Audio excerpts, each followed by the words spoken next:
قیامت کی نشانیاں لے کر حاضر ہیں، اور آج جو ٹاپک ہے وہ کہا جائے کہ سب سے زیادہ جو وانٹڈ ٹاپک تھا کہ یہ بتائیے کہ دجال کے بارے میں قرآن و حدیث کیا کہتے ہیں، دجال قیامت سے پہلے کب آئے گا، وہ دکھتا کیسا ہوگا، اور اس کے معاملات کیا ہوں گے۔ تو آج وہی ٹاپک ہے جس کا کہا جائے کہ آپ کو انتظار ہے، اور واقعی بہت ساری مسکنسیپشنز ہیں، بہت ساری غلط فہمیاں ہیں دجال کے بارے میں۔ تو آج انشاءاللہ آپ کو قرآن و حدیث کی روشنی میں یہ بتائیں گے کہ قیامت کی ایک بہت بڑی نشانی وہ ہے دجال کا ظہور ہونا، دجال کا آنا۔ دجال کون ہے، دکھتا کیسا ہے کہاں، اور وہ آ کر کیا کچھ کرے گا، بہت کچھ آج آپ کو بتانا ہے۔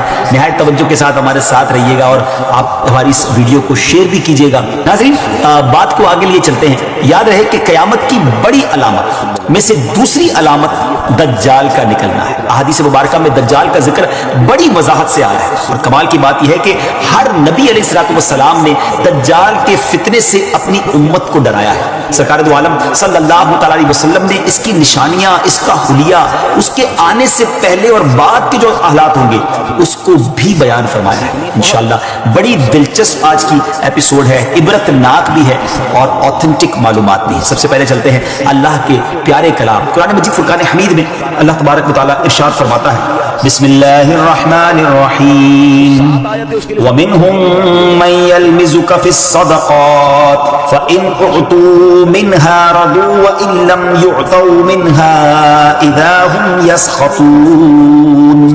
ترجمہ یعنی اور ان میں سے کوئی وہ ہے جو صدقات تقسیم کرنے میں تم پر اعتراض کرتا ہے، تو اگر انہیں ان صدقات میں سے کچھ دے دیا جائے تو راضی ہو جاتے ہیں، اور اگر انہیں ان میں سے کچھ نہ دیا جائے تو اس وقت ناراض ہو جاتے ہیں۔ ناظرین یہ کس واقعے کی بات ہو رہی ہے؟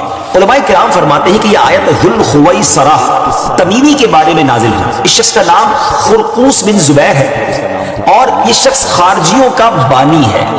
رسول کریم علیہ السلام مال غنیمت تقسیم فرما رہے تھے تو ذو الخویصرہ نے کہا کہ یا رسول اللہ عدل کیجئے۔ حضور پرنور علیہ السلام نے فرمایا کہ تجھے خرابی ہو، میں عدل نہ کروں گا تو عدل کون کرے گا؟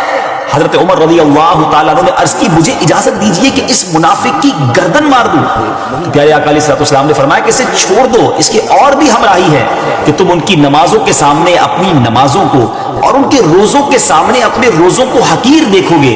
وہ قرآن پڑھیں گے اور ان کے گلوں سے نہ اترے گا، وہ دین سے ایسے نکل جائیں گے جیسے تیر شکار سے نکل جاتا ہے۔ پیارے ویورز یہ اس گستاخ کی، اس بدبخت کی گستاخی ہی دراصل اس بدترین فتنے کا پیش خیمہ ثابت ہوئی جس نے بعد میں امت مسلمہ میں زبردست انتشار پیدا کر دیا۔ حضرت عثمان غنی رضی اللہ تعالیٰ عنہ اور مولا علی کرم اللہ تعالیٰ وجہ کریم کے دور خلافت میں اسلامی ریاست کو چیلنج کرنے والے، یعنی اتھارٹی آف اسلامک ریاست کو چیلنج کرنے والے باغی گروہ در حقیقت اسی کے فالوورز تھے۔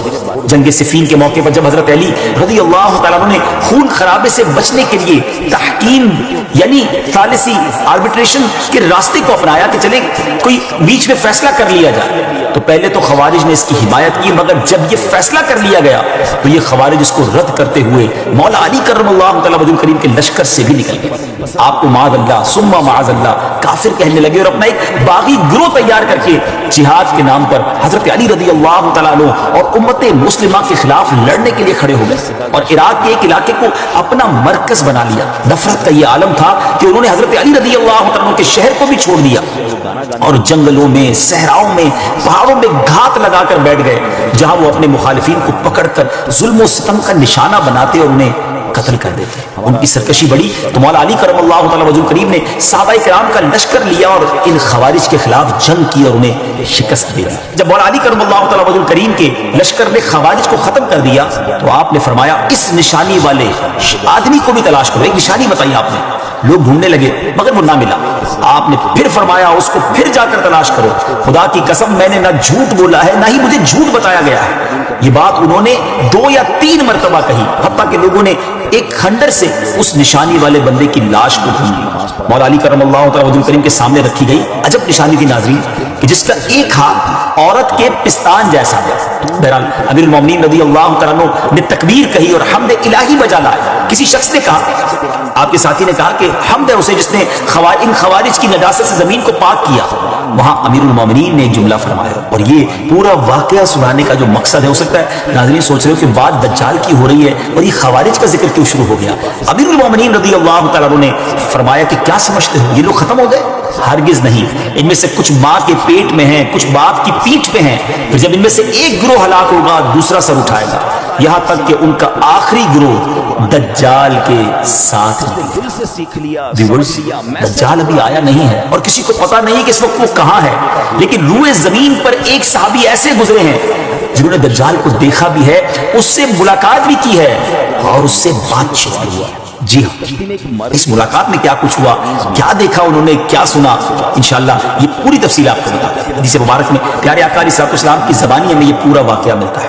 ایک مرتبہ پیارے آقا علیہ الصلوۃ والسلام نے اچانک سڈنلی اپنے صحابہ کرام کو جمع فرمایا اور خطبہ دینے کے لیے منبر پر تشریف فرما ہو گئے.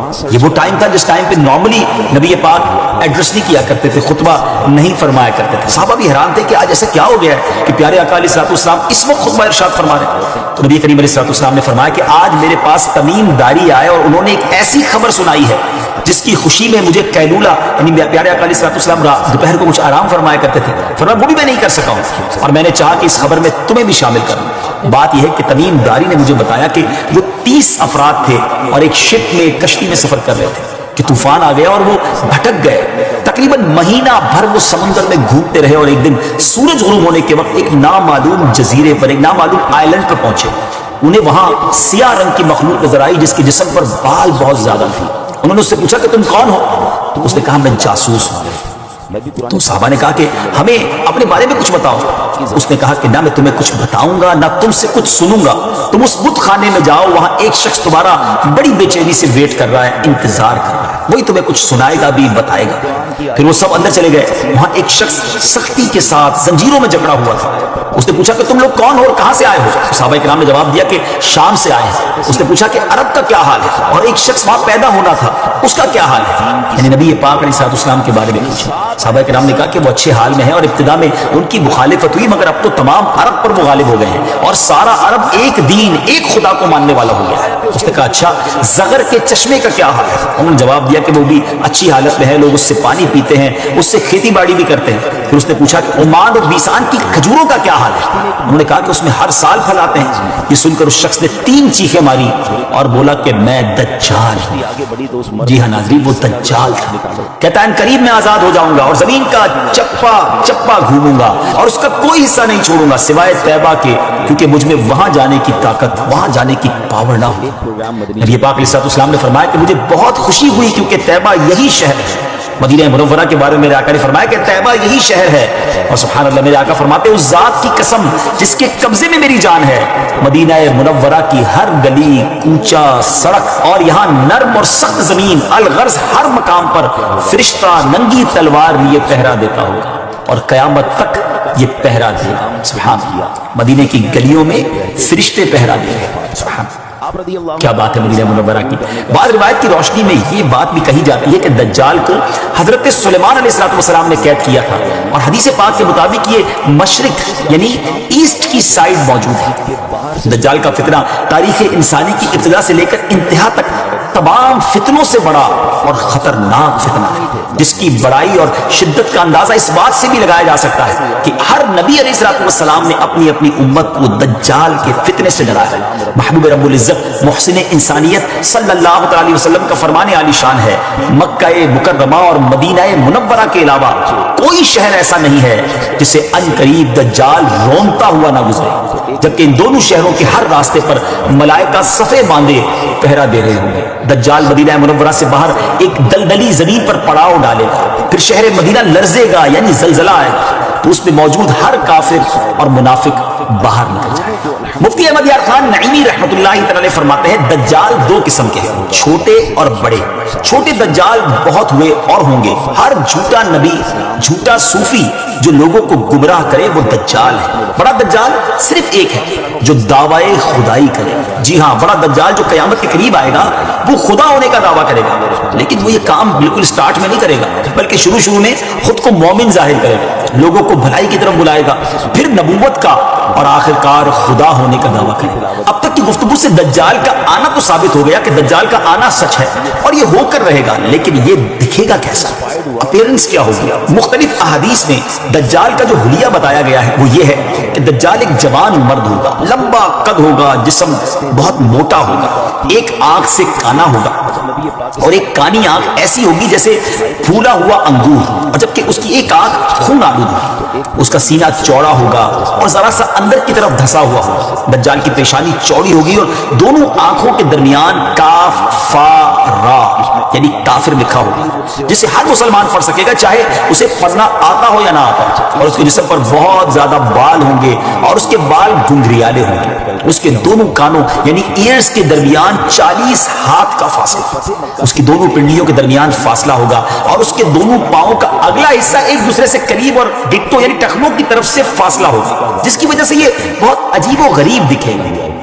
جہاں نظر پڑے گی وہاں اس کا قدم پہنچے گا، اس کی سواری بہت زیادہ بالوں والا گدھا ہوگا، ڈونکی ہوگا۔ یہ تو تھا دجال کا حلیہ۔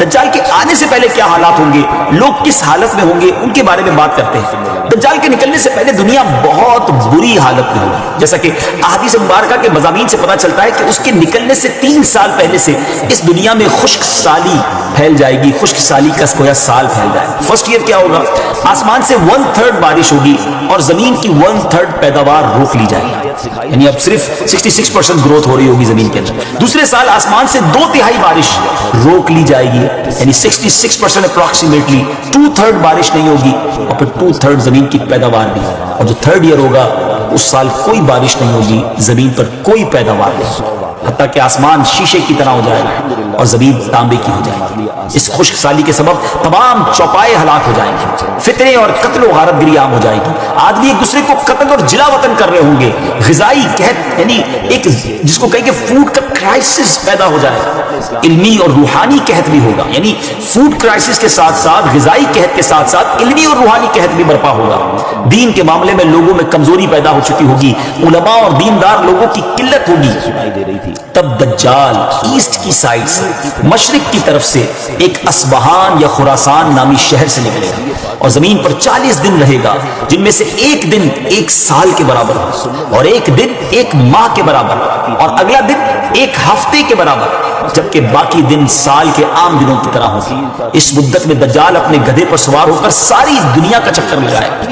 گدھے کا جسم اتنا بڑا ہوگا کہ دونوں کانوں کے درمیان کا جو فاصلہ ہوگا وہ 40 ہاتھ کے برابر ہوگا، اور اس کے ڈونکی کی جو رفتار ہوگی وہ یہ عالم ہوگا کہ ایک قدم اٹھائے گا تو 1 مائل طے کر لے گا، اور روئے زمین کا کوئی میدان، صحرا اور پہاڑی علاقہ ایسا باقی نہیں بچے گا کہ جہاں وہ نہ جائے۔ البتہ مکہ مکرمہ اور مدینہ طیبہ پر فرشتوں کا پہرا ہونے کی وجہ سے ان میں داخل نہ ہو سکے گا، بلکہ مدینے کے باہر دلدلی زمین میں پڑاؤ کرے گا، اور مدینہ پاک میں زلزلے کے 3 جھٹکے آئیں گے، جس کی وجہ سے ہر کافر اور منافق وہاں سے بھاگ نکلے گا اور دجال سے جا ملے گا۔ اس روز مدینہ پاک ہر منافق، فاسق، مرد و عورت سے خالص و پاک ہو جائے گا، اس لیے اس دن کا نام یوم الخلاص ہے۔ دجال طرح طرح کے شعبدوں یعنی ٹرکس کے ذریعے لوگوں کا ایمان برباد کرنے کی کوشش کرے گا۔ ناظرین ذرا سوچیں کتنا ڈیفیکلٹ ہے ایمان بچانا، اپنے آپ کی حفاظت کرنا، اپنے دین کی حفاظت کرنا، یہ کتنا مشکل ہے۔ حدیث پاک میں بہت باتیں ڈیٹیل سے بیان ہوئی ہیں ناظرین۔ حدیث پاک میں ہے کہ دجال کے ساتھ روٹیوں کے پہاڑ ہوں گے، دجال کے فالوورز کے علاوہ باقی لوگ سخت تکلیف میں ہوں گے۔